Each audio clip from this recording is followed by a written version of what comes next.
ಫಸ್ಟೇ ಈ ತಾಯಿ ಹೇಳ್ತಾ ಇದ್ದಾರೆ, ಇವರಿಗೆ ಸುಮಾರು 7 ವರ್ಷಗಳಿಂದ ಮಾಟ ಮಂತ್ರ ಶಕ್ತಿ ಇವರಿಗೆ ಕಾಡ್ತಾ ಇತ್ತು. ಅವರಿಗೆ ಮಕ್ಕಳಿಗೆ ಸಾಯಿಸಬೇಕು ಅಂತ ಮಾಟ ಮಂತ್ರ ಮಾಡಿದ್ರಂತೆ. ಫಸ್ಟೇ 7 ವರ್ಷದಿಂದ ಅವರಿಗೆ ಮಾಟ ಮಂತ್ರ ಇತ್ತು. ಅವರು ಕೊನೆಗೆ ಒಂದು 2-3 ತಿಂಗಳಿಂದ ಅವರು ಸುಮಾರು ದಿನಗಳಿಂದ ಸಭೆಗೆ ಬರ್ತಾ ಇದ್ದಾರೆ.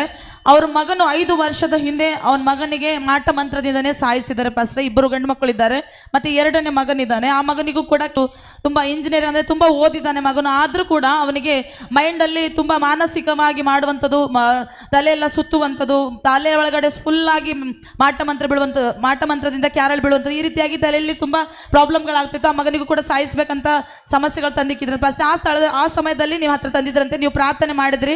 ಮತ್ತೆ ಅವರ ಕುಟುಂಬಗಳಿಗೆ ಮನೆಗೆ ಕೂಡ ಹೋಗಿ ನೀವು ಪ್ರಾರ್ಥಿಸಿದ್ರಂತೆ. ಅಷ್ಟೇ ಇರುವಂಥ ಎಲ್ಲ ಮಾಟ ಮಂತ್ರದಿಂದ ಬಿಡುಗಡೆ ಆಗಿದ್ದಾರೆ.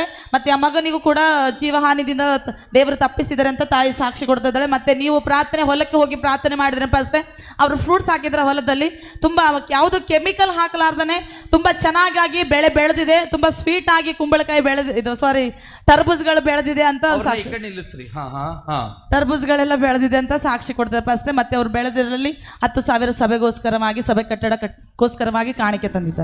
ಆಮೇಲೆ ಅವ್ರು ಆ ತಾಯಿ ಅಳುತ್ತಾ ಸಾಕ್ಷಿಗಳಿಗೆ ಹೇಳ್ತಾ ಇದ್ದಾರೆ. ಹೇಳಿ ಏನು ಹೇಳ್ಬೇಕು? ಮಾಟ ಮಂತ್ರ ಐತ್ರಿ ನಮ್ಮಲ್ಲಿ, ತೋಲ್ ಸಮಸ್ಯೆ ಇರ್ತದ, ನಮ್ಗೆ ಏನ್ನೇ ತಿಳಿದಿಲ್ರಿ ಸರ್. ನೀವ್ ಎಲ್ಲೂ ತೋರ್ಸ್ಕೊಳಕ್ ಎಲ್ಲಾದ್ರೂ ನೋಡಕ್ ಹೋಗಿ? ಅವ್ರ ಚರ್ಚೆಗೆ ಹೋಗಿದ್ದೇವ್ ಸರ್.